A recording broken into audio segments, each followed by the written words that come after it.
Hello, everyone. Good morning. Buenos días.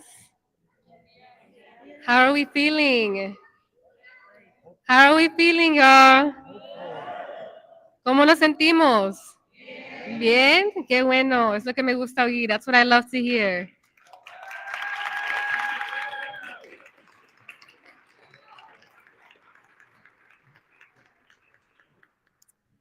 I want to start off by saying thank you for being here today. My name is Jocelyn. I am a deportation defense organizer for the Resurrection Project.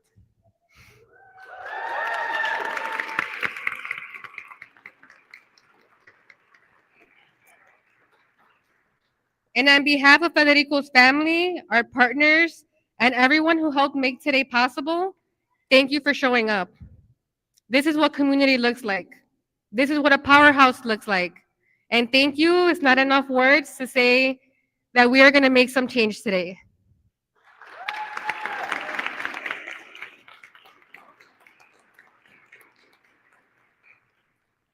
And we are here today because someone we love is missing from his family. Federico is 22 years old. He is a brother, a caretaker, a guardian, and a young person who stepped up when his family needed him the most. And instead of being home today with his siblings, instead of continuing to care for them, Federico is currently being held in ICE detention. Today is about community and justice. It's about refusing to let his family suffer in silence. Exactly, no one. And it's about reminding those in power that our communities are watching, organizing, and demanding justice.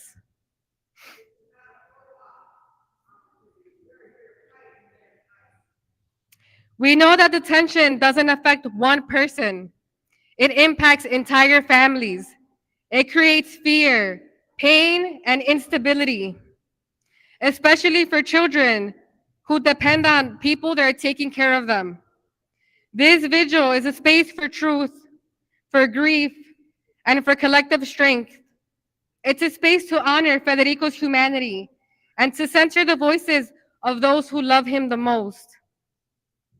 As we move through today's program, we ask you to hold Federico's family with care, respect, and solidarity. Your presence here matters more than you can realize. When our communities show up together, we send a clear message, not just to everyone in this room, but to everyone watching us through these cameras. Federico is not alone. His family is not alone.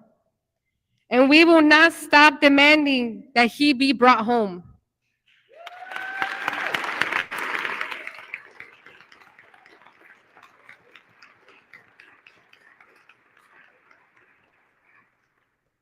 So again, thank you for being here.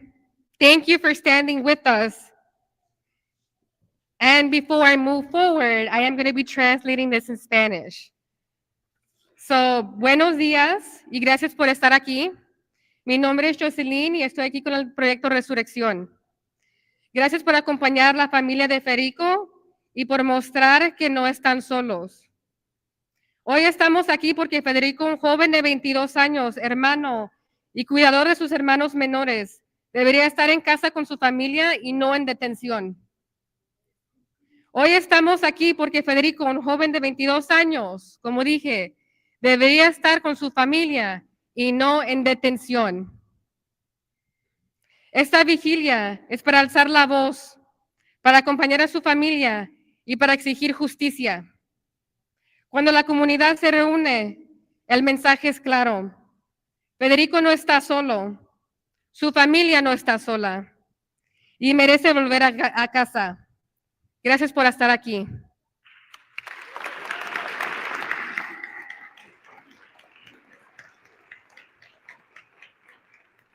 Y ahorita voy a invitar a Father Chuck para empezar nuestra oración de hoy. Gracias.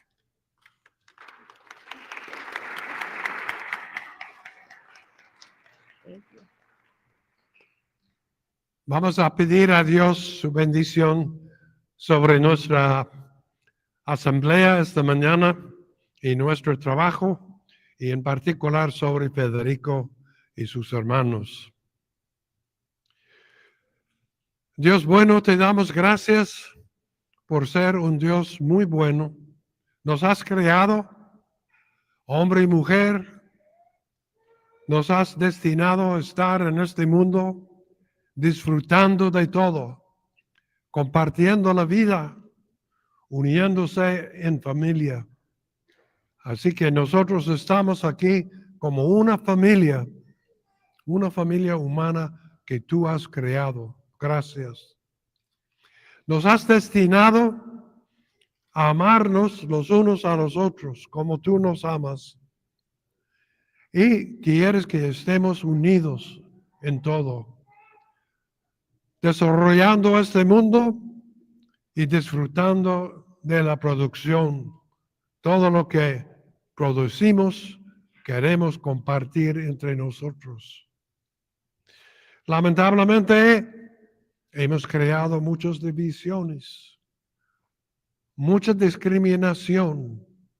A veces excluimos unos de nosotros por tal vez el color de su piel o el idioma que habla o el país de donde viene. Pero tú quieres que estemos unidos.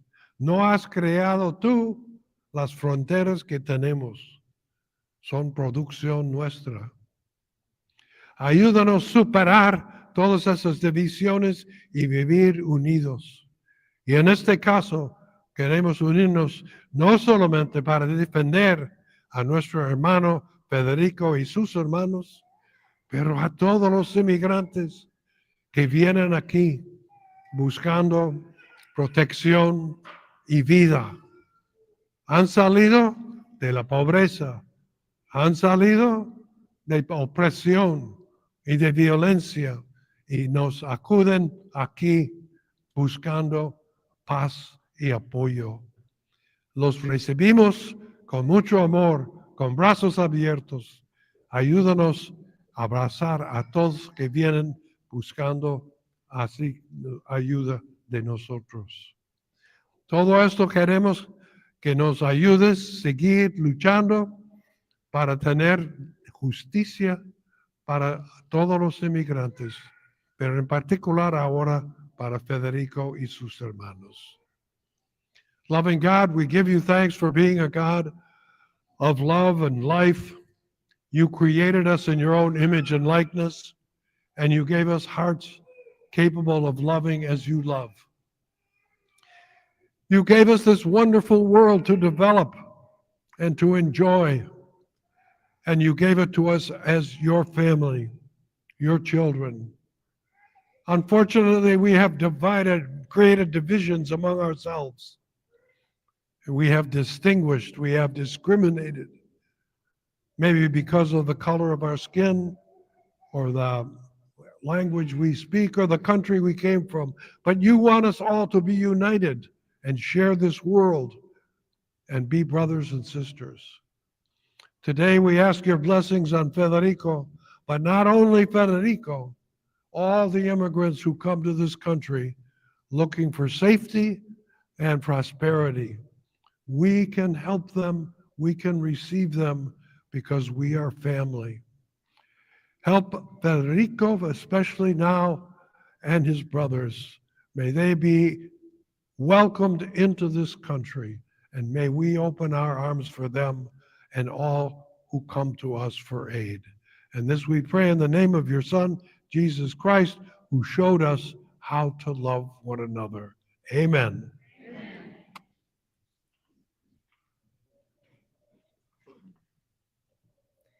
Thank you, thank you. And now we're going to be inviting up Edith to provide us with her speech. Thank you, Edith.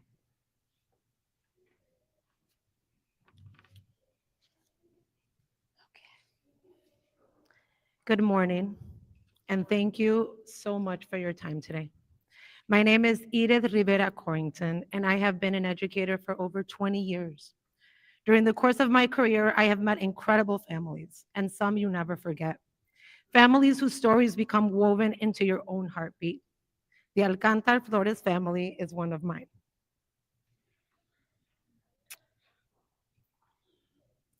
I remember the day I met Diego and Rosa, two children newly arrived in this country. They had lost their mom to cancer, and not long after, their father was fatally shot as he picked up Diego from school. By the time I met them, they had already endured more loss than most adults do in a lifetime. Beside them stood Federico, just 19 years old, suddenly thrust into a role no teenager should ever have to carry alone. Overnight, he became everything: their parent, their protector, their provider. The weight of that responsibility could have crushed him, but it did not. I worked closely with the family, helping them navigate a new country and an overwhelming school system. And Federico showed up again and again, even when he was unsure, even when he was still figuring out how to be an adult himself. I would call him in the evenings after long days of work. We talked through challenges, planned next steps, and slowly built the stability Diego and Rosa desperately needed. Somewhere in those conversations, I realized I was witnessing something beautiful and rare: sacrifice, courage, and a love that asks nothing in return. The same kind of love that has shaped my own family and taught me what it means to show up for one another. In that moment, I knew I would stand with this family always.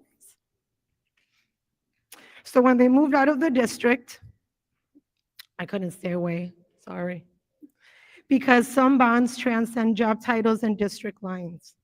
That continued connection has given me clarity and certainty about this truth. Federico is not just Rosa and Diego's brother. He is their everything, their safety, the person who makes the world feel survivable. And now he is gone.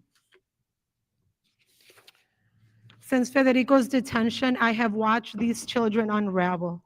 They are anxious, unable to sleep, struggling to focus. Beneath it all is a fear no child should carry, the fear that everyone they love can disappear without warning. This is not childhood, this is survival. The American Academy of Pediatrics has been clear. Family separation causes profound and lasting harm. It disrupts development, increases trauma, and damages children's ability to learn and heal. Delay is not neutral, it deepens the harm. I am watching that harm unfold in real time. And what breaks my heart is that this is preventable. There's a better way. We have the power right now to return these children to the one person who gives them stability, security, and hope. Rosa and Diego are not statistics. They are real children. Their pain is real, and their need is urgent. Every day Federico remains detained is another day their trauma deepens. They need Federico home, not someday, not eventually, now. Their future depends on it. Please bring Federico home.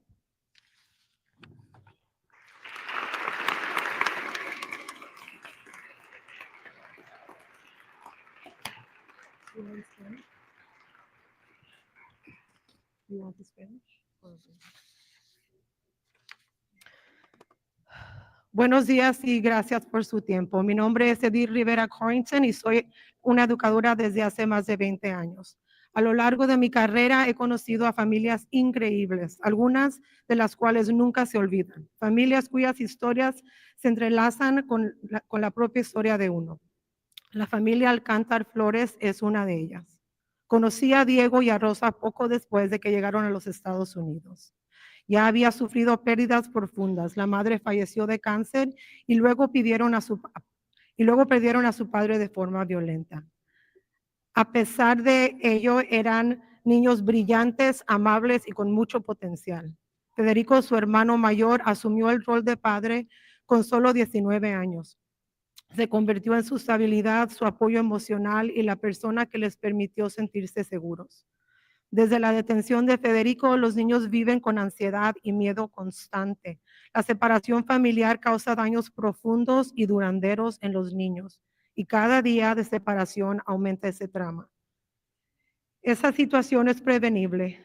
Diego y Rosa necesitan a Federico en casa, no algún día, no eventualmente, ahora. Su bienestar y su futuro dependen de ello. Gracias.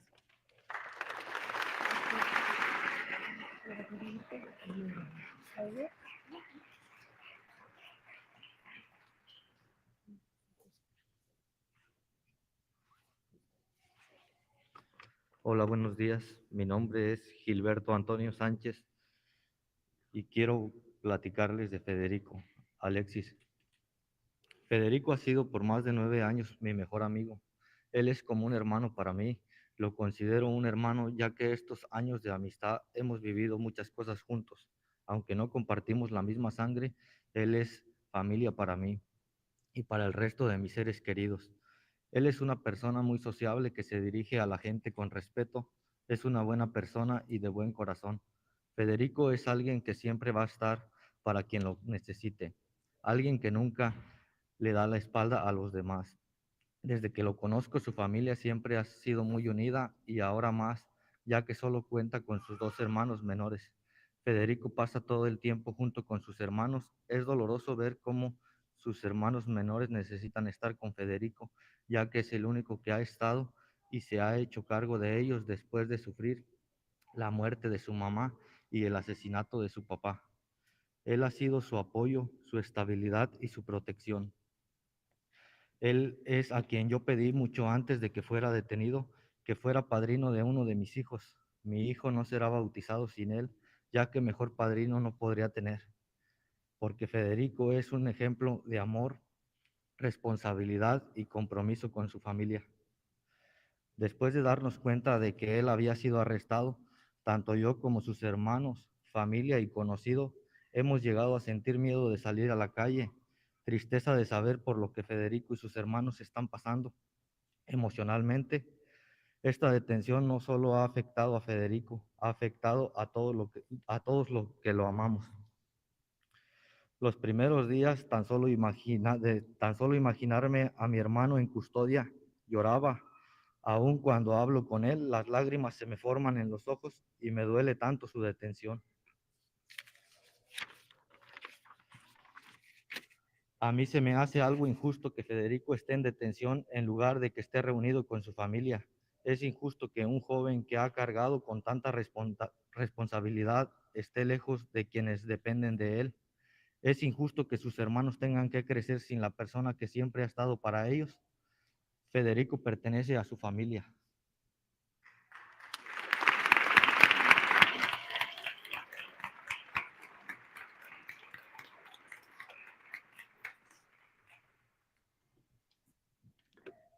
Good morning to all. My name is Mari, and I am here in support of Federico Alexis Alcantar.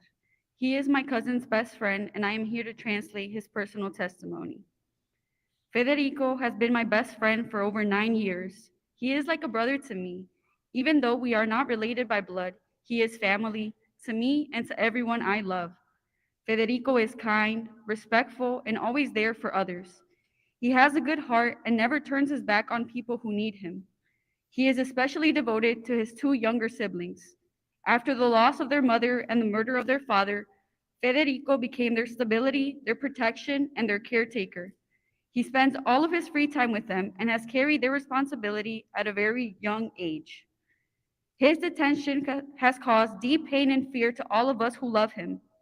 I cry just imagining my brother in custody, and even now, speaking about him, it brings tears to my eyes. Federico was chosen to be the godfather of my child, a role that reflects the love and responsibility he shows every day. My child will not be baptized without him. It is unjust that Federico is in detention instead of being with his family. He belongs at home, and no family should be separated this way. Thank you.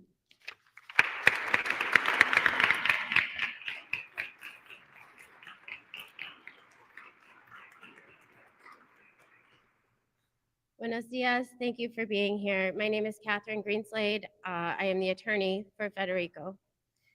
This case started with a violation of Federico's rights. He was racially profiled, forced into a traffic stop where he was removed from his car at gunpoint.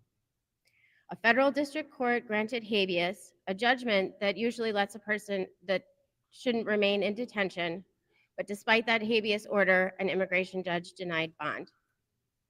The government had the choice to use detention when release was possible. Federico has no criminal record. He's not a danger to the community. Look at all of the community that are here today. He was denied humanitarian parole despite clear humanitarian considerations. Here are 3 siblings, orphaned, with one taking care of the other 2. The government made the choice to continue detention when release was possible. 2 minors are now without their caregiver and there is no more clear case for a humanitarian claim.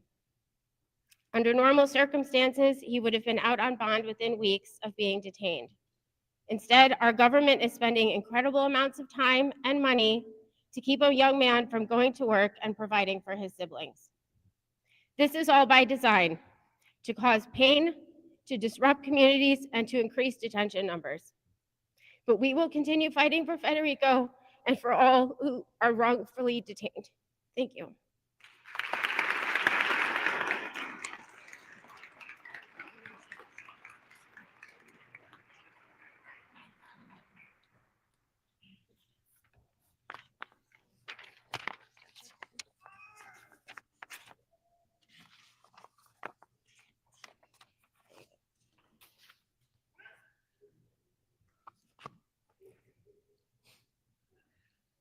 Good morning, buenos dias. My name is Betty Alzamora, and I am here with the Indivisible Chicago Alliance. We're a grassroots collective working to advance progressive values, and today we proudly stand as supporters and allies. This case is about public safety, and we don't buy the lies sold to us by this regime. ICE detention is being used as unjust punishment, even when Federico's release is legally possible. So what's happening here is not accidental. The real injustice is not that there is a lack of options. The real injustice is that there is a gross misuse of powers against families to favor punishment over care. Across our communities, immigrants and those who stand with them are being criminalized simply for living, caring for loved ones, trying to survive. The system's true impact is fear, silence, and family separation. So Federico's situation makes something very clear. Caregiving is being treated like a crime, and that is a moral failure. We must name this harm honestly. Detention is violence because it is designed to tear families apart. Our response, therefore, cannot be fear or isolation. It is this: communities coming together, bearing witness, taking action. Because the antidote to injustice is collective action. It's showing up, refusing to look away because pressure is resistance. And we will keep showing up together and always, always in solidarity. Brevemente en español. Buen día, mi nombre es Betty Alzamora y estoy aquí con Indivisible Chicago, como aliados y siempre en solidaridad. El régimen presente está tratando este caso como algo de seguridad pública, pero nosotros no aceptamos las mentiras que nos quieren vender. La detención de ICE se está usando como un castigo, incluso cuando la ley permite la libertad. Lo que le está ocurriendo a Federico y a su familia no es un accidente. Es simplemente el uso indebido del poder. La detención es violencia porque está diseñada a atropellar a las familias. En nuestras comunidades, las personas inmigrantes estamos siendo criminalizados por vivir y por cuidar a nuestros seres queridos. Pero nuestra respuesta no es el miedo, es comunidad, es presencia, es acción colectiva. No vamos a mirar hacia el otro lado y vamos a seguir aquí en solidaridad. Muchas gracias.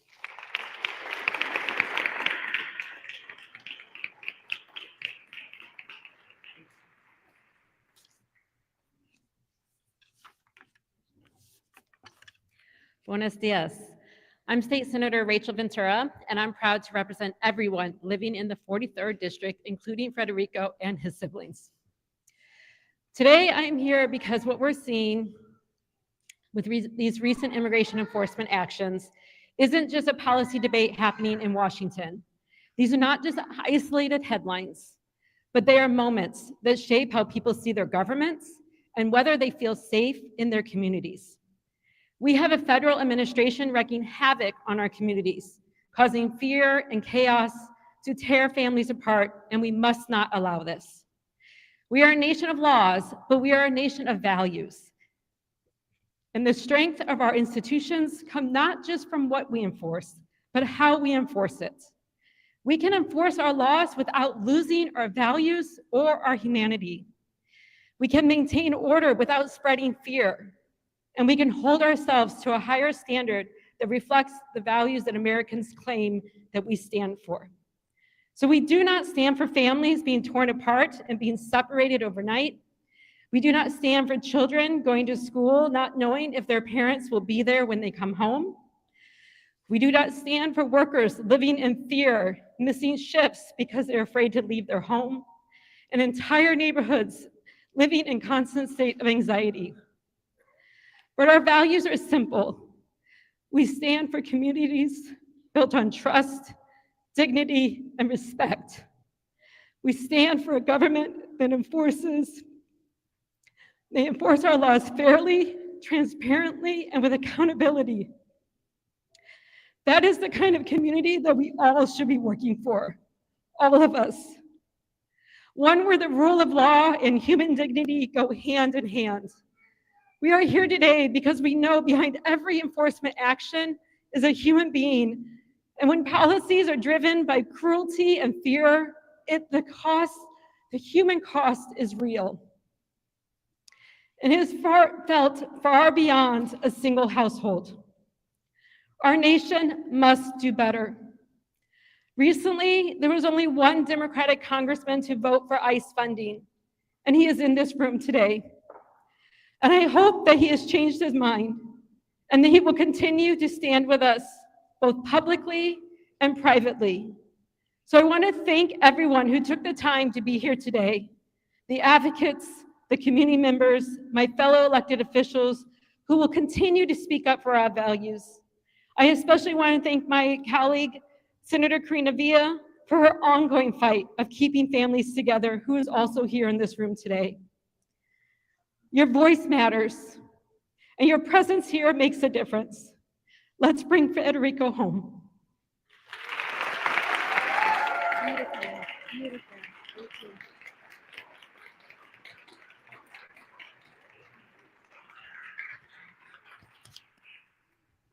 Hola, yo voy a traducir un poquito de la senadora Ventura. Aquí estoy denunciando las acciones migratorias recientes, están causando miedo y ansiedad en nuestras comunidades y separando a nuestras familias. Creo firmemente que la ley debe aplicarse con dignidad humana, justicia y responsabilidad sin sembrar terror. No acepto que separen familias ni que niñas y niños vivan en temor de no volver a ver sus papás. Agradezco a la comunidad y a quienes siguen haciendo y alzando su voz, porque juntas y juntos podemos defender la justicia y nuestra humanidad. Gracias.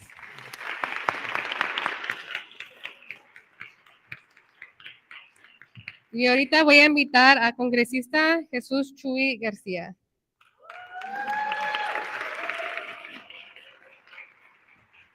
Thank you. Muy buenos días. Como cuidador de personas que nos necesitan, estoy aquí para pedir, para suplicar que prevalezca la humanidad y el sentido humanitario que nos permite hacer lo correcto cuando hay sufrimiento. Estoy aquí de parte de Rosa y de Diego, porque ellos son los que necesitan a su hermano mayor para que los cuide. Antes se podían lograr estas causas, antes de que el sistema tomara la vuelta que ha tomado, de inhumanidad, intolerancia y de castigar innecesariamente y con crueldad. Uno mi voz a la de todos ustedes, a los de esta parroquia, al padre Chuck, al proyecto Resurrección y todo su equipo que busca defender, proteger y abogar que las leyes se cambien y que haya justicia para todos los inmigrantes. Good morning. I'm glad to join all of you here today as a caregiver myself, caring for people who are older, people who are disabled, or people who are too young to care for themselves. So I'm a part of this family asking for there to be justice. And of course, we're here to ask that Federico Alcantar be freed so that he can care for his young siblings, Rosa and Diego. Federico suffered unimaginable loss. And he stepped up and he assumed responsibility at such a young age for his younger siblings. The only just thing to do is for him to be released by ICE and Homeland Security. This is what dignity is all about. This is what justice is all about. And I'm hoping that as word gets out that family, community, and solidarity have come together for a wonderful cause, that he will be released, that he will be freed, so that he can work and he can provide, because that's what immigrants are all about, working and providing and being part of community. That is who we are. So all Federico wants is for there to be a fair and humane immigration and asylum system. And that's why today we join as part of his extended family calling for justice. Thank you to everyone who is uniting behind this cause, because it's representative of our largest cause for there to be immigrant justice. Thank you.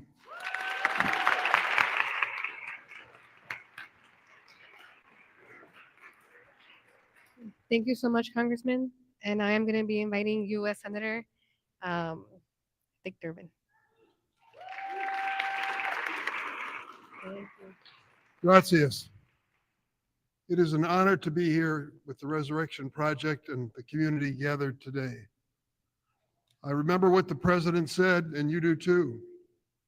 We are going to create this operation, this law enforcement operation, to stop the rapists, to stop the murderers, to stop the terrorists, to stop the criminally insane. Federico was none of those things. He has never been arrested nor have any criminal record. The president also said we're going to stop the dangerous people in our community. Federico was not a dangerous person, is not a dangerous person. He also said we're going to have the worst of the worst. What I have heard about Federico today is he was the best of the best. He was standing up for his siblings and his family.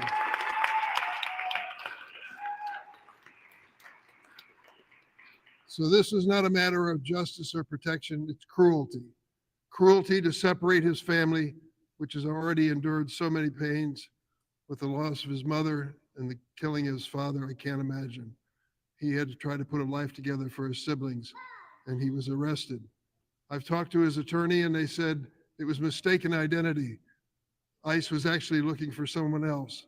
So why do they hold him? Because they're talking about numbers. They're not talking about people. They're talking about numbers and quotas. That's their goal, and that is unacceptable. Totally unacceptable in this country. I have spoken out against ICE. I have spoken out against the Border Patrol and those who are involved in this effort. Too many innocent people have been hurt.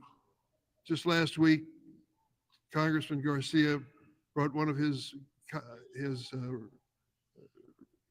constituents, Miramar Martinez. She told this terrible story of what happened to her. This poor woman, a teacher at a Montessori school, taking clothes to her church on a weekend for poor people, was gunned down by ICE, shot 5 times. What a miracle that she lives today. But she delivered a testimony to the Senate which will not be forgotten. It is a dramatic story that her life was spared to tell that story over and over again. We have to stand together. Now, this is a critical week coming up, and I want to make it clear. I did not vote for ICE, but I did vote for a process, which means we will be negotiating with the Republicans this week to try to establish some standards, to take off the masks, to put the video cameras in place. These are changes that are basic to professional police work and should be basic to ICE and Border Patrol in their activities. If we do not achieve that on Friday, all funding for the agency stops. So it is a showdown this week that is very important. I hope we can find a bipartisan solution, but I stand in solidarity to tell you what we have seen so far with ICE and these agencies is totally unacceptable. Congressman Bill Foster represents the family. I'd like to yield the microphone to him.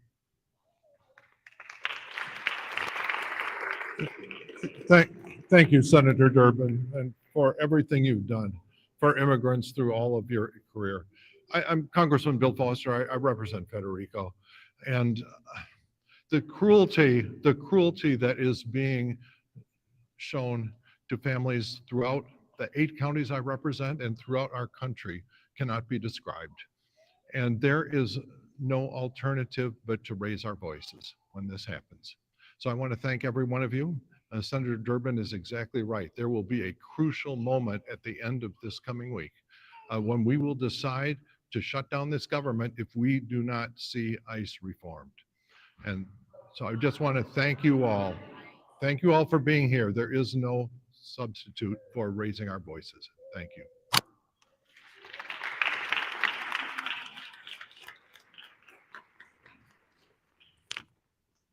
All right.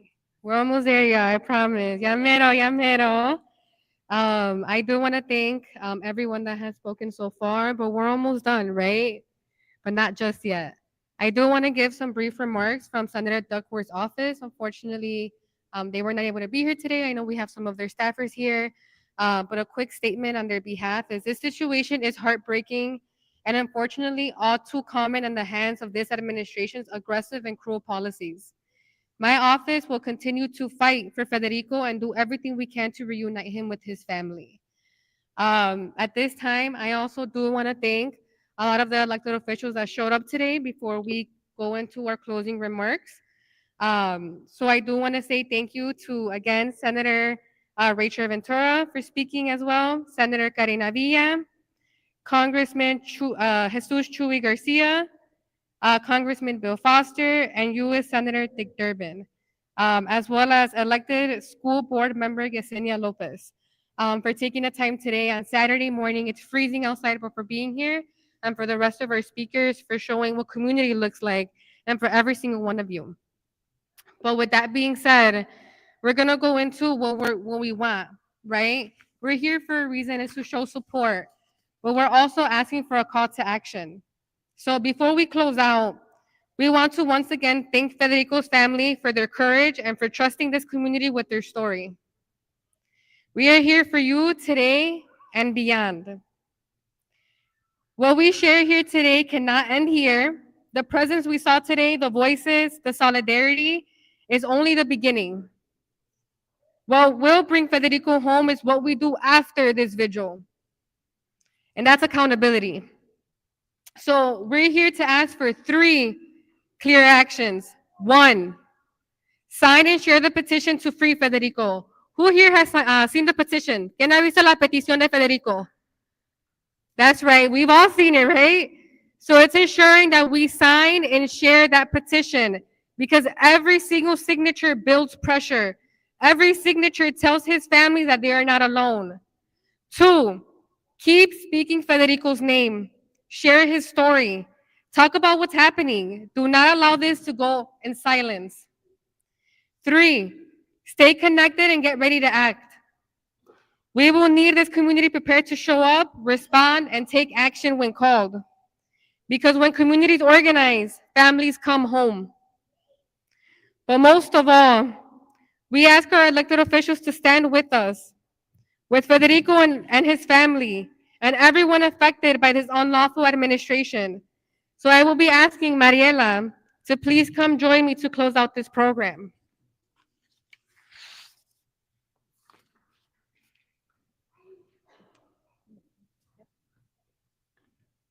My dear friend Federico, I have known him for over 8 years. We are from the same town in Mexico.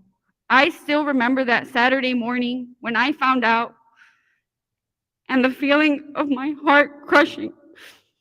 All I could think of was how he didn't deserve this and how much he and his siblings had already endured.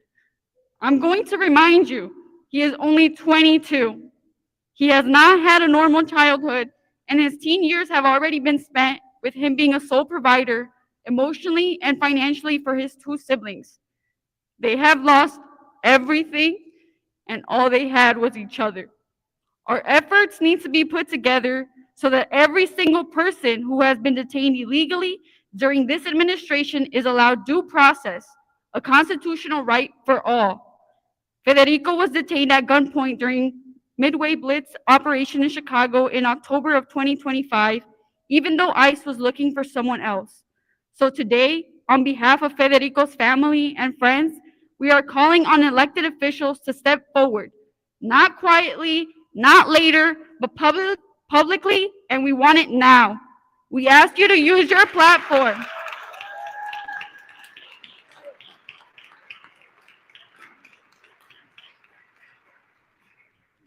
We ask you to use your platform, your voice, and your power to demand that immigration authorities allow Federico to come home. This means speaking out. This means applying direct pressure to ICE. And this means denouncing an administration that continues to separate families and deny due process.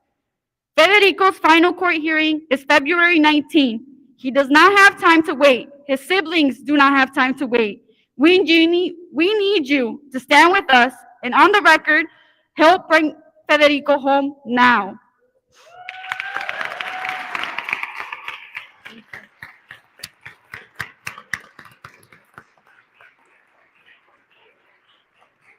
So thank you to all the elected officials. I am going to ask every elected officials to turn to their right and look at Federico's family. And this is your commitment to ensure that you are standing by their side. Not just now, not later, but after this vigil.